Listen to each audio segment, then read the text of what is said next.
মুহাম্মদ সাল্লাল্লাহু আলাইহি সাল্লাম বলেন, কুল্লু উম্মতি ইয়াদখুলুনাল জান্নাহ, পৃথিবীর মানুষ তোমরা শোনো, আমার উম্মত উম্মতি তোমাদেরকে বলছি তোমরা শোনো, আমার উম্মতের সবাই জান্নাতে যাবে, আমার উম্মতের সবাই জান্নাতে যাবে, আমার উম্মতের সবাই জান্নাতে যাবে, ইল্লামান আবা, তবে আবা ব্যতীত।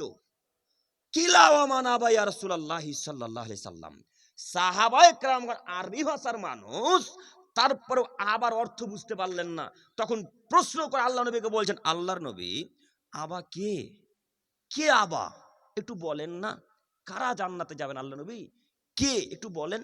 তখন তিনি বললেন, শোনো, যারা আমার কথাকে মান্যতা দিবে তারা সবাই জান্নাতে যাবে, আর যারা আমার কথাকে মান্যতা দিবে না তারাই হলো আবাদ, তারাই হলো অস্বীকার করা মানুষ, তারাই হলো অসম্মত মানুষ। এরা সবাই কোথায় যাবে এখন?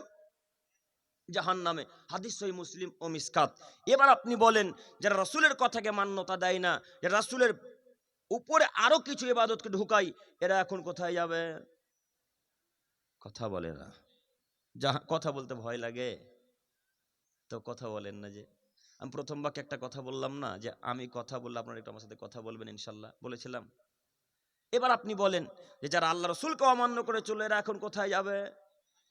এবার আপনার হুজুরকে আমি চ্যালেঞ্জ দিয়ে কথা বলছি, ও হুজুর, এমন একটা রিওয়ায়াত, এমন একটা হাদিস, এমন একটা নুসখা, এমন একটা আয়াতের তরজমা, এমন একটা আয়াতের ব্যাখ্যা, এমন কোন সাহাবীদের কল প্রমাণ করেন যে আল্লাহর নবী কোন সাহাবী মরার পর চাহরণ করেছেন, আল্লাহর নবী কোন সাহাবায়ে কেরামগণ মরার পর চাল্লিশা করেছেন, আল্লাহর নবী কারো মরার পর 25-24 দিন পালন করেছেন, এমন করে একটা বাক্য প্রমাণ করেন আপনি হুজুর। যদি কোনো হুজুর প্রমাণ করে দেয়, আর কথাই বলবেন ইনশাল্লাহ। প্রমাণ করেন।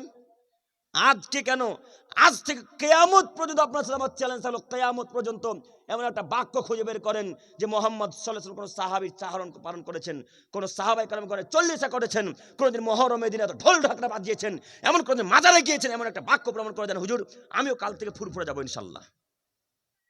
ফুরফুরা শরীফ আমিও কাল যাব ইনশাআল্লাহ। ফুরফুরা শরীফ চিনতে পারলেন না? চিনেননি? হজ তো 2 জায়গায় হয়। কয় জায়গায় হয় হজ? কয় জায়গায়? এক জায়গায়। 2 জায়গায় বলছে, দেখেন, আসলে 2 জায়গায় হজ হয়। হজ কয় জায়গায় হয়? এক জায়গায়। তো আপনার হুজুর যে বলছে হজ 2 জায়গায় হয়, হ্যাঁ, ভুল বলেছে? কে বলেছে ভুল বলেছে? ও ভালোভাবে জানে যে ভুল বলছি, তারপরে জাতির সামনে বলার কি প্রয়োজন? কি প্রয়োজন? দেখবেন আপনার হুজুর বলছে, এই আমার শ্রোতারা, যার টাকা বেশি সে হজে যাবে মক্কায়। যার টাকা বেশি কোথায় হজ করতে যাবে? মক্কায়। আর যার টাকা কম সে হজ করতে আসবে আমাদের ফুরফুরা শরীফে মুরগি নিয়ে। তাহলে হজের মতনই কি হবে? এই যুবক ভাইরা, শোনেননি বক্তব্য? আমার বক্তব্য নয়, আপনি আপনার হুজুরের কথা শোনেননি? কথা বলে না। আমি কার কথা বলছি আপনারা বুঝতে পারেননি? আবার নাম বলে। আমি নাম বলতে পারি না? আমিও তো নাম জানি, আমি কোনোদিন কারো নাম নিয়ে কথা বলি না, জানেন না? আপনারা শোনেননি? তো আপনার হুজুর যে বলছে যে যাদের টাকা কম তারা হজ করতে আসবে ফুরফুরা শরীফে, তখন শ্রোতারা বলছে সুবহানাল্লাহ। তো শ্রোতারাও মূর্খ, হুজুর তো ডবল মূর্খ। হ্যাঁ, যারা শ্রোতা আছে তারা আসলে শিক্ষিত না অশিক্ষিত গো? অশিক্ষিত। নইলে সুবহানাল্লাহ বললো কেন? কেন বলবে?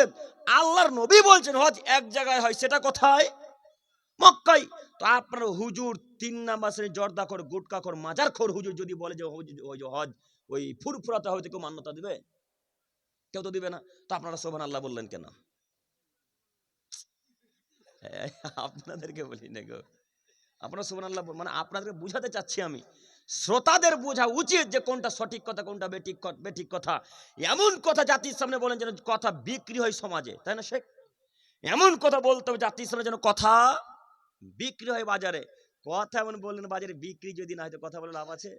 আবার ওই হুজুর আপনার বলছে, তোমরা যারা আমার দিকে তাকাবে, আমার চেহারার দিকে দেখলে তোমাদের ছোট ছোট পাপগুলোকে আল্লাহ ক্ষমা করে দিবে। ওই হুজুরের দিকে তাকলে আল্লাহ সত্যি পাপ ক্ষমা করবে? হ্যাঁ, আল্লাহর নবী একবারও বললেন না যে আমার দিকে তাকলে তোমাদের ছোট ছোট পাপগুলো ক্ষমা হয়ে যাবে, এ কথা আল্লাহ নবী বলতে পারলেন না। আর আপনার হুজুর পীর সাহেব বলে দিতে পারলো, তাহলে আপনার হুজুর কি আমাদের নবীর চাইতেও বড়? নাউজুবিল্লাহি মিন জালিক। হ্যাঁ, আল্লাহ নবী বলছেন মুসাফা করলে ছোট ছোট পাপগুলো ধুয়ে মুছে পরিষ্কার হয়ে যায়, তারপর হুজুর বলছে আমার দিকে তাকালেই পরিষ্কার হয়ে যাবে। তাহলে শ্রোতা কত মূর্খ বলেন। আবার একটু দেখাবো আপনাকে, আবার একটা দেখালে বুঝতে পারবেন না আমি কি বলতে চাচ্ছি আপনাকে। আপনারা আব্দুল কাদের জিলানী রাহিমাহুল্লাহকে চেনেন? নাম শুনেছেন না? তাদের সব থেকে বড় পীর, পিরানে পীর, দস্তাগীর আজম, সব থেকে বড় পীরের নাম কি? আব্দুল কাদের জিলানী রাহিমাহুল্লাহ। তো আমরা তো রাহিমাহুল্লাহ বলি, তারা তো শুধু আব্দুল কাদের জিলানী বলে। তো কে বেশি সম্মান করলো, আপনারা তারা? আমরা আমরা যতবার তার নাম নি ততবার বলি রাহিমাহুল্লাহ। তার মানে আল্লাহ তুমি আব্দুল কাদের জিলানী আব্দুল কাদের জিলানীর উপর রহম করো, আল্লাহ তুমি তার প্রতি দয়া করো, আল্লাহ তুমি তার প্রতি রহম করে, কথা আমরা বলি। কই আপনাদের মুখ থেকে তো একবার শুনলাম না রাহিমাহুল্লাহ।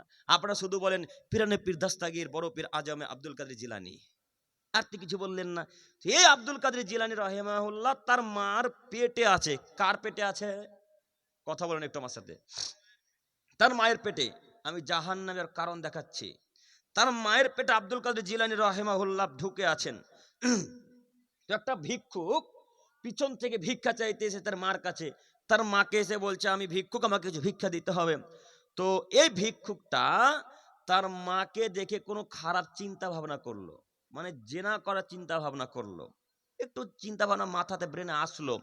তো আব্দুল কাদের জিলানীর রাগ কিন্তু কন্ট্রোল হলো না। আব্দুল কাদের জিলানী পেটের ভেতর থেকে বেরিয়ে এসে একটা তালোয়ার নিয়ে, চাকু নিয়ে ওই ফকিরটাকে হত্যা করে দিল, ওই ফকিরটাকে মেরে ফেললো। আচ্ছা বলেন তো, আব্দুল কাদের জিলানী যে পেটের ভিতর থেকে বেরিয়ে এলো, তো এখন কি তার পেটের ভেতর থেকে বেরোনোর সময় হয়েছে? তো শ্রোতারা যে বলছে সুবহানাল্লাহ। হ্যাঁ, কথা বুঝেননি ভাই আপনারা? এখন যদি আব্দুল কাদের জিলানী বেরিয়েই গেল, মেনে নিলাম, কারো কারো 7 মাসও পেটে বাচ্চা বেরিয়ে যায়, হয় না? ভূমিষ্ঠ হয় না কারো কারো 7 মাসে? হয়তো হয়ে যাক, যদি চলে গেল মেনে নিলাম। তো এখন আব্দুল কাদের জিলানী পেটের ভিতর গেল কিভাবে? এখন কিভাবে গেল? ও হুজুর, বক্তব্য দেওয়ার আগে তো একটা হাদিস কোরআন পড়া দরকার লাগে। আল্লাহর নবী বলছেন এমন কথা বলো না যেটা আমি বলিনি। যদি তোমরা বলো তো তোমাদের থাকা জায়গা জাহান্নাম। সহিহ মুসলিম ইসকাত হাদিসটা একটু পরে বলি। আর একটা আব্দুল কাদের জিলানীর কথাই বলি, নইলে বুঝতে পারবে না জাহান্নাম যে কত সহজে পাওয়া যায় তা তো হুজুর বোঝে না। হুজুর মনে করেছে বক্তব্য দিলেই জান্নাত হবে ইনশাআল্লাহ। হুজুরের এটা দাবি। একটা আপনাকে দেখাচ্ছি, দেখেন তো। আব্দুল কাদের জিলানী রাহিমাহুল্লাহ এই মাঠে কোন একটা জায়গাতে খেলাধুলা করছেন, পাশে তার দাদুর ঘর। এই কথা আমি আপনার হুজুরের হুবাহুব নকল করছি, হুবাহুব, আমার কথা নয়। কথা সব আপনার বেদাতি হুজুরের, সব কথা ওই কিতাবে তাদের আছে। তো তার দাদু ওই রুমের ভেতরে কোরআন তেলাওয়াত করছে। কি তেলাওয়াত? কোরআন পড়ছে। তো বাচ্চা ছেলেরা চেঁচামেচি করলে কিন্তু পড়া আসলে ডিস্টার্ব হয়, হয় না? অসুবিধা লাগে না একটু একটু করে? তো এই দাদু আব্দুল কাদের জিলানী রাহিমাহুল্লাহকে বলছে, আব্দুল কাদের দাদু চেঁচামেচি করিও না, আমি পড়ছি, আমার অসুবিধা হচ্ছে। তো বাচ্চা ছেলেরা তো একটু বদি হয়, হয় না? যদিও বড় হয়ে ছেলেরা ভালো হয়ে যায়।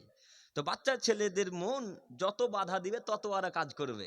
আপনি বলেন যে এখানে থাকিস না বেটা, তো ওখানেই থাকবে আপনার বেটা, থাকবে না? তো আব্দুল কাদের জিলানীকে প্রথমে বলল, বেটা দাদু আমি তো কোরআন পড়ছি, তুমি চেঁচামেচি করিও না, আমার অসুবিধা হচ্ছে। তো আব্দুল কাদের জিলানী তার বন্ধুদেরকে নিয়ে এসে আরো জোরে চেঁচামেচি করতে লাগলো। তো তার দাদুর রাগ আর কন্ট্রোল হলো না। তো হাতে ছিল একটা লাঠি, বৃদ্ধ মানুষ তো, হাতে ছিল একটা লাঠি। লাঠি নিয়ে আব্দুল কাদের জিলানী আর তার বন্ধুদেরকে তাড়তে শুরু করলেন। আব্দুল কাদের জিলানী রাহিমাহুল্লাহ আগে আগে দৌড়ায়, আর তার দাদু পিছন পিছন দৌড়ায়। আব্দুল কাদের জিলানী রাহিমাহুল্লাহ দৌড়াতে দৌড়াতে দৌড়াতে এক পর্যায়ে একটা গোরস্থানের উপর দিয়ে দৌড়াতে শুরু করেছে। গোরস্থানের উপরে যখন উঠে গেছে আব্দুল কাদের জিলানী, তখন তিনি চিল্লিয়ে বলেছে, পালাও সবাই, আমার দাদু আমাকে লাঠি নিয়ে তাড়া করেছে। আরে কে কোথায় আছো, পালাও, আমার দাদু আমাকে লাঠি নিয়ে তাড়া করেছে। তখন আব্দুল কাদের জিলানী রাহিমাহুল্লাহর কথা শুনে যত কবরবাসী কবরে ছিল সবাই কবর থেকে ছুটতে শুরু করেছে উঠে। শ্রোতারা বলছে সুবহানাল্লাহ। আচ্ছা এখন আপনাকে বলি, এখন কি কিয়ামত হয়েছে এখনো? তো কিয়ামতের পূর্ব ছাড়া তো কবর থেকে মানুষ ফেটে উঠবে না। তো আব্দুল কাদের জিলানির কথা শুনে কিভাবে কবর থেকে মানুষ উঠলো? হ্যাঁ, এখনো ব্রেনে কথা ঢুকেনি এদের। চাচা ঢুকেছে না? তুই হুজুর বললো কেমনে কথাটা? শ্রোতারা যে বলছে সুবহানাল্লাহ গো। হ্যাঁ, তো শ্রোতাদের এখন মাথাতে কি আছে বলেন না? কি দিয়ে এদেরকে বুঝাবো? এরাই তো যাবে জাহান্নামে। আল্লাহ নবী বলছেন এক শ্রেণীর বক্তা থাকবে, এক শ্রেণীর আলেম থাকবে, যারা কিয়ামতের পূর্বে আসবে। কিয়ামতের পূর্বে এসে জাহান্নামের গেটে দাঁড়িয়ে থাকবে বক্তারা, আলেমেরা, মুলবিরা জাহান্নামের গেটে দাঁড়িয়ে থাকবে। সারা পৃথিবীর মানুষকে আহ্বান করবে, সারা পৃথিবীর মানুষকে ডাকবে, এই পৃথিবীর মানুষ আমার দিকে এসো, এটা আমাদের আসল ধর্ম, আমাদের দিকে এসো, এটা আমাদের আসল ধর্ম। সারা পৃথিবীর মানুষ ওই বক্তার ডাকে সাড়া দেবে, সারা পৃথিবীর মানুষ ওই আলেমের ডাকে সাড়া দেবে, সারা পৃথিবীর মানুষ ওই মুলবি ডাকে সাড়া দেবে। জাহান্নামের গেটে দাঁড়িয়ে থাকবে মুলবি সাহেব, বক্তা মানুষ, আলেম সাহেবটা। ওই বক্তা সারা পৃথিবীর মানুষকে নিয়ে জাহান্নামে ঢুকে যাবে। বলেন তো এরা কারা? এরাই সেরা, এরাই সেইগুলা, এরাই তারা। আল্লাহ নবীর বাক্য, আল্লাহ রাসূল সাল্লাল্লাহু আলাইহি ওয়াসাল্লাম বলেন, হাদিস সহিহ মুসলিম, মিসকাত, আবু দাউদের হাদিস, রাসূল সাল্লাল্লাহু আলাইহি ওয়াসাল্লামের বাণী মিথ্যা হবে না কোনোদিনও। তিনি বলেন কিয়ামতের পূর্ব লক্ষণ, বক্তারাও যাবে জাহান্নামে, শ্রোতারাও যাবে জাহান্নামে, আলেমরাও যাবে জাহান্নামে, শ্রোতারাও যাবে জাহান্নামে। তো এরা কি তারা নয়? জি, এরাই তো তারা। আল্লাহ নবী বললেন, মান কাযাবা আলাইয়া মুতাম্মিদান ফালিয়াতাবাওয়া মাকাদাহু মিনান নার। পৃথিবীর মানুষ তোমাদেরকে বলছি, তোমরা শোনো, আমার ব্যাপারে হাজার হাজার কথা বলো, আমার ব্যাপারে লক্ষ কোটি কথা বলো, আমার ব্যাপারে যা জানো তাই বলো। আরে বনী ইসরাইলের ঘটনাও বলো, তাতে যায় আসে না। ইতিহাস বলো, উমর, আবু বকর সিদ্দিকের, উসমানের, আলীর, আব্দুল ইবনে আব্বাসের, যার যার ইতিহাস জানো সবার ইতিহাস বলো। তবে সেই ইতিহাস যেন সত্য হয়, সেই বনী ইসরাইলের ঘটনা যেন সত্য হয়, আমার কথা যেন সত্য হয়। যদি আমার কথা বলতে গিয়ে এতটুকু বাড়াবাড়ি করো, তাহলে তোমাদের থাকার জায়গা জাহান্নাম। হাদিস তো সহিহ মুসলিম, মিসকাত। হুজুর এখন করবে কি গো? আপনার হুজুর এখন করবে কি বলেন না? হুজুর যে বক্তব্য দিয়ে বলে রেখেছে, আব্দুল কাদের জিলানী আপনাকে কিয়ামতের মাঠে জাহান্নামে বাঁচাতে আসবে, জাহান্নাম থেকে নিয়ে যাবে। আপনার হুজুর আবারও বলেছে যে যাদের ঈমান কমজোরি তাদেরকে আমাদের পীর সাহেব পিরানে পীর দস্তগীর আব্দুল কাদের জিলানী রাহিমাহুল্লাহ নৌকা নিয়ে আসবে আমাদেরকে কিয়ামতের মাঠে জান্নাতে নিয়ে যাওয়ার জন্য। শোনেননি বক্তব্য? এরা শোনে না মনে হয় বক্তব্য, না শোনাই ভালো। আমার না, বেদাতীদের। না শোনাই ভালো। যদি না শুনে থাকেন আর শুনতে যাবেন না। শুনেছেন না? কে কে কে আপনি? হ্যাঁ ঠিক, এদের ভাই শুনেছেন। বক্তা হচ্ছে আপনার বাংলাদেশের, এটা আমাদের ইন্ডিয়ান না। নৌকা নিয়ে আসবে না। হ্যাঁ দেখেন, শ্রোতারা জানে, শ্রোতারা জানলো যে এই কথা মিথ্যা, কিন্তু বক্তা বুঝলেন যে কথা মিথ্যা। সম্মানিত মুরব্বী সাহেব, আপনাকে দেখাচ্ছিলাম জাহান্নামে যাওয়ার কারণ। আজকের পর থেকে কোশ্চেন কালেও জীবনে এক সেকেন্ডের জন্য শিরক এবং বেদাতের ধারে কাছে যাবো না ইনশাল্লাহ। পারবো না ইনশাল্লাহ। আল্লাহ তুমি আমাদের এলাকার মানুষকে কবুল করো, এই কালিয়াগঞ্জের মানুষকে কবুল করো, সকলে বলি আমিন।